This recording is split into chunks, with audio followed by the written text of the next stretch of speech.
이제 하나님 말씀을 봉독해 올리겠습니다. 하나님 말씀은 출애굽기 33장 14절부터 17절입니다. 제가 봉독해 올리겠습니다. 주께서 대답하셨다. 내가 친히 너와 함께 가겠다. 그리하여 내가 안전하게 하겠다. 모세가 주께 아뢰었다.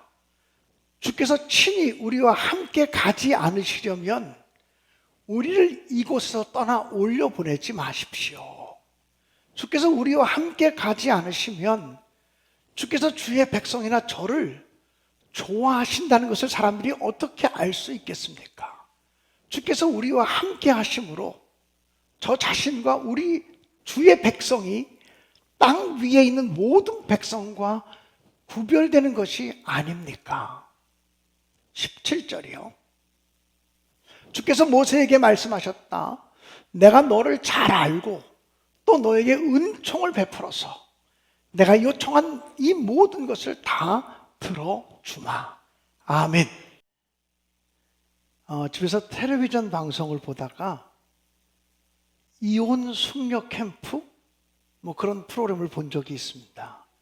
이혼하기 직전에 사람들이 합숙하면서 상담을 받고 자기를 돌아보는 그런 프로그램이었습니다. 그런데 그 프로그램에서 어떤 사람이 남자분이 상담을 받으면서 자기의 그 가정의 이야기를 다 했습니다. 그리고 난 다음에 그 상담사가 결혼 생활을 하면서 늘 어떤 마음을 품고 살았냐고 그렇게 물어보는 순간 이 남성의 40대 중반쯤 된 남성인 것 같은데 갑자기 펑펑 울기 시작했어요. 왜 우시느냐고 상담사가 물어보니까 너무 외로웠다고 고백을 했어요. 가정생활을 하면서도 외로웠다는 것입니다. 아내와 함께 살면서도 외로웠다는 겁니다. 자식들도 있지만 외로웠다는 것입니다. 그때 저는 그런 생각을 했습니다. 이 세상에 있는 사람 중에 외롭지 않은 사람이 한 사람이라도 있을까? 이 세상에 있는 사람 중에 고독감을 느끼지 않고 살아가는 사람이 단 한 사람이라도 있을까? 사실 그 실존주의 철학자들은 인간의 원죄가 무엇이냐라고 얘기할 때 모든 인간에게, 예수 믿지 않는 사람까지라도 포함해서 모든 인간에게 보편적으로 있는 정서적인 결함, 그것이 바로 소외감, 외로움이라는 것입니다. 또 두려움이라는 것입니다. 모든 사람들의 마음속에는 외로움, 소외감, 고독감, 절망감 이런 것들이 숨겨져 있어요. 그 사람이 성공했던 성공하지 못했던, 돈이 많던 돈이 없던, 지식이 많던 지식이 없던 상관없이 모든 사람들의 마음속에 보편적으로 존재하는 죄성, 고독감, 외로움이라는 것입니다. 여러분은 외롭지 않습니까? 때로 고독함을 느끼며 살아가지 않습니까? 저는 성경을 읽으면서 하나님의 손에 붙들려서 가장 존귀하게 사용됐던 출애굽의 영웅 모세도 늘 외로움과 싸우면서 고독감과 싸우면서 평생을 사역했던 사람이라고 생각이 됩니다.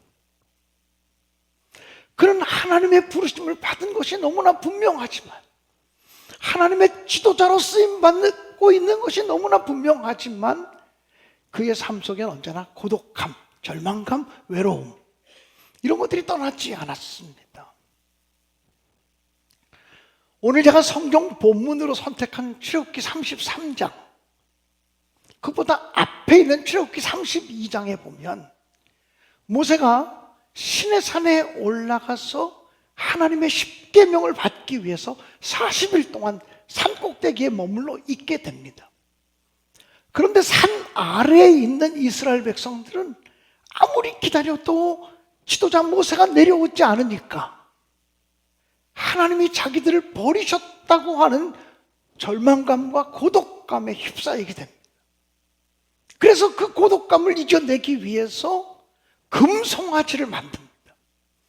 하나님은 보이지 않으니까 눈에 보이는 금송아지를 만들어 놓고 이 금송아지가 우리를 애굽에서 이끌어온 하나님이다 이야기하면서 금송아지를 섬기는 우상숭배에 빠지게 되었습니다.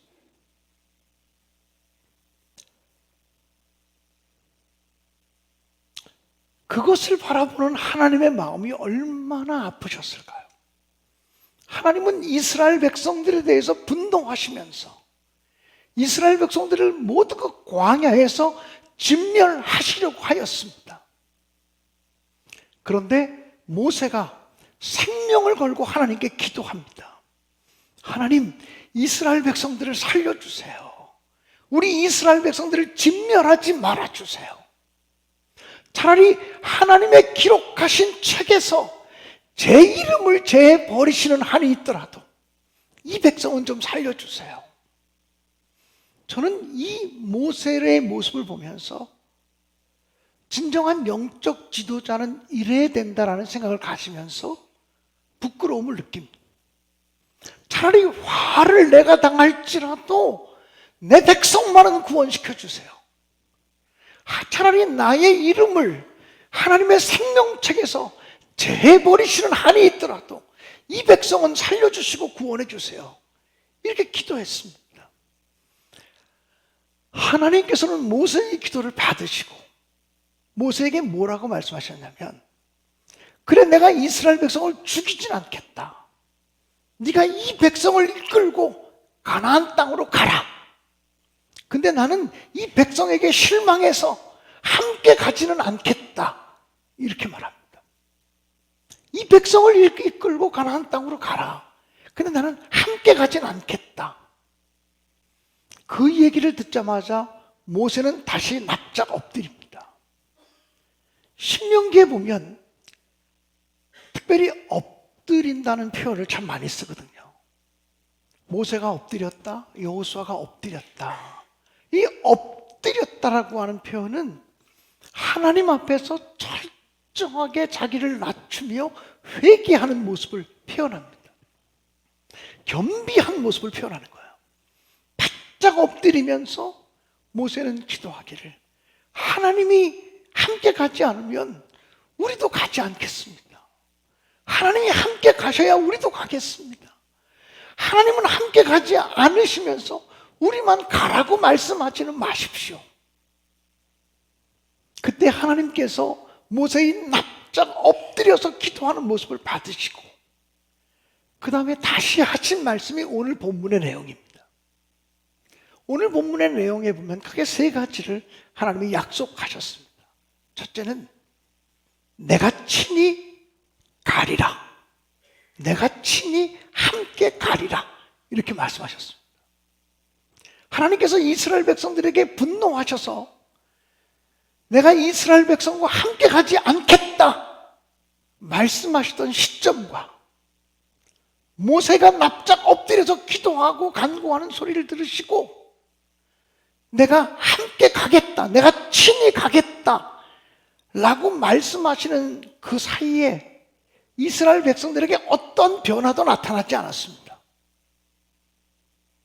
아까는 함께 가지 않겠다 그랬는데 이스라엘 백성들이 회개하니까 함께 가겠다, 그것도 아닙니다. 아까는 함께 가지 않겠다 그랬는데 이스라엘 백성들이 돌이켰기 때문에 함께 가겠다 라고 말씀하신 것도 아닙니다. 이스라엘 백성들의 모습은 하나도 변하지 않았습니다. 그런데 하나님께서 내가 친히 함께 가겠다라고 말씀하시는 것은 이스라엘 백성들이 비록 죄를 지었어도 버리지 않겠다. 이스라엘 백성들이 비록 내 마음에 들지 않아도 내가 버리고 가진 않겠다. 이스라엘 백성들이 비록 연약함이 드러났다고 할지라도 그와 함께 가겠다라고 하는 약속. 이것은 철저하게 하나님의 은혜입니다. 이스라엘 백성들이 무슨 자격이 있어서 그들과 함께 가겠다는 것이 아닙니다. 자격이 없음에도 불구하고, 아직도 죄 가운데 머물고 있음에도 불구하고 그들을 버리지 않고 함께 가겠다고 약속해 주시는 것이죠. 제가 성찬 예식을 행할 때마다 초청의 말씀을 드릴 때, 사랑하는 성도 여러분, 자기의 공로나 자기의 행위를 의지해서 이 자리에 나오지 마시고 예수 그리스도의 십자가의 사랑, 값없이 주시는 은혜를 힘입어서 이 자리에 나오십시오 라고 말하는 근거가 바로 여기 있습니다. 우리의 부족한 모습 그대로를 받아주시겠다는 거예요. 내가 함께 가겠다, 함께 가고 책임져 주겠다라고 말해요. 저는 그 하나님이 나의 하나님, 그 하나님이 여러분의 하나님 되어주심을 분명히 믿습니다. 이사야 43장 2절은 이렇게 기록하고 있습니다. 내가 물 가운데로 지나갈 때에 내가 함께 할 것이다. 강을 건널 때에 물이 너를 침몰하지 못할 것이며, 내가 불 가운데로 행할 때에도 타지도 아니할 것이요 불꽃이 너를 사르지도 못하게 하겠다고 말합니다. 하나님이 이스라엘 백성들이 비록 자격이 없음에도 불구하고, 그들이 죄악 가운데 있음에도 불구하고, 그들의 연약함이 드러나고 그들의 실수함이 드러났음에도 불구하고 여전히 너와 함께 가겠다, 내가 너를 버리지 않겠다, 내가 친히 너와 함께하며 너를 이끌겠다, 인도하겠다, 책임지겠다, 그래서 너를 안전하게 해주겠다, 이렇게 약속하시는 것입니다. 사랑하는 여러분, 하나님이 우리와 함께 하신다, 이 말을 뭐라고 얘기하죠? 임마누엘이라고 말합니다. 우리가 그리스도인으로서 받을 수 있는 최고의 축복이 무엇입니까? 돈 많이 버는 것입니까? 부자 되는 것입니까? 명예와 권력을 얻고 출세하는 것입니까? 내 자녀들이 잘 되는 것입니까? 일이 한 번에 빵 터지는 것입니까? 그렇지 않습니다. 우리가 그리스도인으로서 하나님께 받을 수 있는 최고의 축복은 임마누엘의 축복입니다. 하나님이 언제나 우리와 함께 하신다는 축복입니다. 내가 부족할 때도, 내가 연약할 때도 하나님이 여전히 우리와 함께 하셔서 친히 함께 가겠다, 친히 함께 가겠다는 것은 어떤 상황 속에서도 인도하고 책임져 주시겠다는 약속입니다. 오늘 하나님이 여러분 한 분 한 분, 여러분의 가정을 향해서 내가 친히 너와 함께 가겠다, 내가 친히 너의 가정과 함께 가겠다 말씀하시고 약속하는 소리를 듣게 되시기를 주님의 이름으로 간절히 축원합니다. 또 오늘 성경 본문에 보면 하나님께서 모세에게 말씀하시기를 내가 너를 편케 하겠다. 우리가 세번역 성경으로 읽어보면 내가 너를 쉬게 하겠다, 내가 너를 편히 쉬게 하겠다는 것입니다. 사람은 누구나 쉼을 원하고 안식을 원하고 평안을 원합니다. 근데 우리 모두가 평안 얻기를 원하지만 우리가 살아가는 이 세상 속에 진정한 의미의 평안은 없는 것처럼 느끼기도 합니다. 어떤 때는 평안하고 기쁘고 감사하고 기분 좋다가도 어떤 순간에는 우리가 가지고 있는 평안이 한순간에 깨져버리는 때가 한두 번이 아니라는 거예요. 그렇지 않습니까? 사랑하는 여러분, 진정한 평안은 하나님이 주시는 선물입니다. 환경이 주는 선물이 아니라 하나님이 주시는 선물입니다. 그래서 우리가 진정으로 평화하기를 원하고 평안하기를 원한다면 하나님이 주시는 평안을 맛보아야만 합니다. 요한복음 14장 27절은 이렇게 기록하고 있습니다. 평안을 너희에게 끼치노니 곧 나의 평안을 너희에게 주노라. 그 나의 평안이 누구의 평안입니까? 예수님의 평안을 너에게 준다 그랬어요. 그리고 내가 너에게 주는 것은, 즉 내가 너에게 주는 평안은 세상이 주는 것과 같지 않다 그랬어요. 여러분, 세상이 주는 평안은 어떤 평안입니까? 환경에 따라 달라지는 평안입니다. 돈 벌면 기쁘고 돈 없으면 불행해지고, 그리고 좋은 일이 생기면 기쁘고 나쁜 일이 생기면 갑자기 침울해지고, 환경에 따라 변하는 평화가 세상이 주는 평화입니다. 그런데 주님은 내가 나의 평안을 너희에게 준다. 내가 너희에게 주는 이 평안은 세상이 주는 평안과는 같지 않다. 이렇게 말씀하십니다. 그 평안을 목사인 저도 받기 원하고, 그 평안이 여러분 가정마다 심령마다 임하시기를 주님의 이름으로 간절히 축원합니다. 그래서 주님이 주시는 평안함으로 승리하시기를 바랍니다. 제가 성경 구절을 찾아놓으라고 말씀을 안 했는데요, 요한복음 8장에 보면 예수께서 말씀하시기를 진리가 너희를 자유케 하리라 그랬어요. 진리가 우리 안에 임하면 우리는 자유함을 느낀다는 거예요. 어떤 상황 속에서도 자유함을 느낄 수 있다. 진리가 무엇입니까? 한 번은 부처님의 제자들이 부처님께 질문했습니다. 부처님, 당신이 진리입니까? 그때 부처님께서 이렇게 말씀하셨습니다. 내가 어떻게 진리일 수 있겠느냐? 나는 진리를 찾아가는 순례자고 진리를 찾아가는 구도자일 따름이다 그랬습니다. 한 번은 공자님의 제자들이 공자님께 질문한 적이 있습니다. 공자님, 사람이 죽으면 어떻게 되겠습니까? 그때 공자님께서 말씀하시기를 내가 살아생전의 일도 다 알지 못하거늘 어떻게 죽은 다음의 일까지 알겠느냐라고 말했습니다. 그런데 예수님이 내가 곧 길이요 진리요 생명이다 이렇게 말씀하시면서 나로 말미암지 않고는 아버지께로 갈 자가 없다고, 나로 말미암아 나를 통하여 영생을 얻는 것이고 생명을 얻는 것이고 나를 통하여 내세가 열려지는 것이다라고 아주 명백하게 말씀하셨습니다.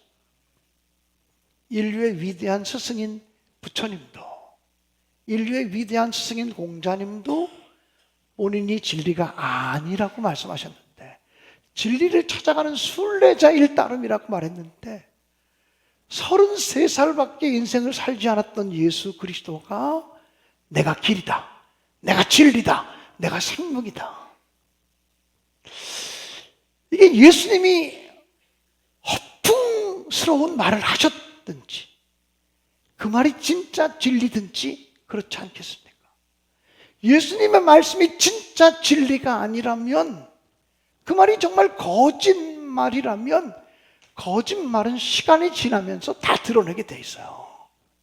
거짓말이 영원히 갈 줄 아십니까? 거짓은 다 드러나게 되어져 있습니다.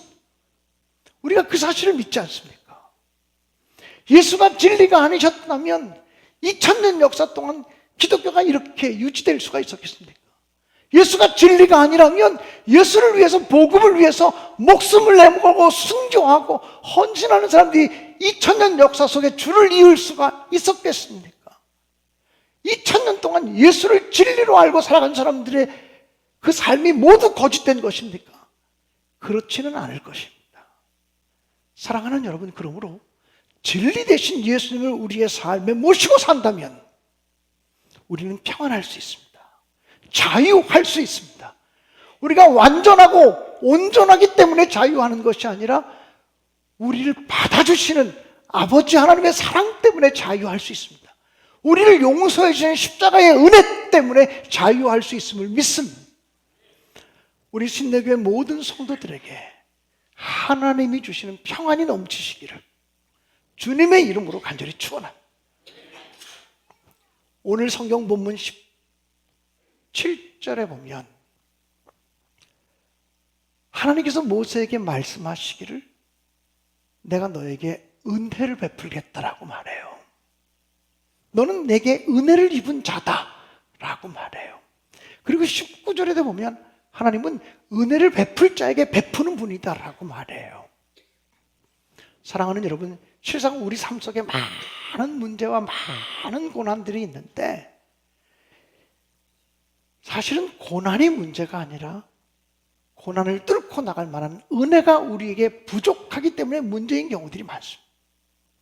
하나님의 은혜가 여러분에게 가득 넘치시기를 주님의 이름으로 간절히 축원합니다. 그래서 예배당에 나올 때도, 예배드리러 나올 때도 하나님의 은혜를 사모하시고 말씀의 은혜를 사모하시고 찬양의 은혜를 사모하시고 속회의 은혜를 사모하시고, 그래서 힘들고 바쁜 삶을 살다가도 주일 예배를 한번 드리고 나면 부주먹이 다시 불끈 지어지고 다시 주님을 바라보며 살아갈 용기가 생겨지는 그런 우리 모든 성도들 되시기를 주님의 이름으로 간절히 축원합니다. 이번 금요일, 토요일, 주일 3번에 걸쳐서 아주 저명한 우리 강사님을 초청해서 부흥성회를, 말씀 집회를 엽니다.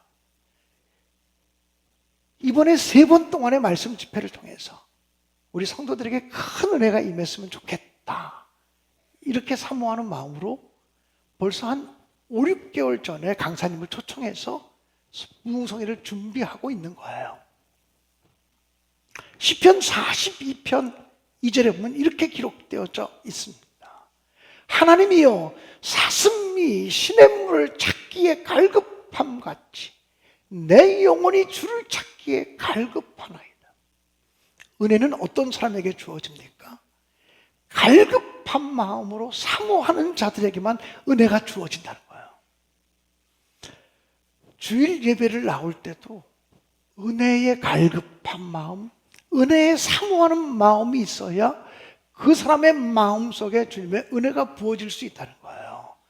이 사모하는 마음, 갈급한 마음이라는 것이 은혜를 담는 그릇이라고 하는 사실을 기억하시고, 이번 부흥성회 때 하나님이 우리에게 어떤 은혜를 주실까 사모하는 마음, 갈급해하는 마음으로 여러분들이 꼭 함께 참석해서 하나님의 능력을 경험하는, 하나님의 권능을 경험하는 그런 말씀의 성회가 되어질 수 있기를 주님의 이름으로 간절히 축원합니다.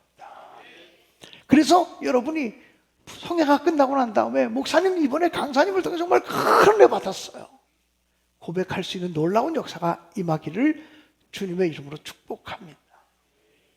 찬양단 함께 나와서 마지막 결단 찬양할까요?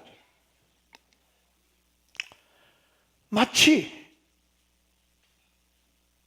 목마른 사슴이 시냇물을 갈급해하듯이, 마치 어린아이가 그 어머니의 젖을 사모하듯이, 마치 바짝 마른 메마른 땅이 단비를 사모하듯이 주님의 은혜를 사모합니다. 예수님 목마릅니다. 예수님 목마릅니다. 오셔서 기름 부어 주십시오. 예수님 사모합니다. 오셔서 채워 주옵소서. 성령의 불로 우리를 채워 주옵소서. 성령의 불로 우리에게 기름 부어 주옵소서. 이렇게 사모하는 마음으로 결단하며 찬양하도록 하겠습니다.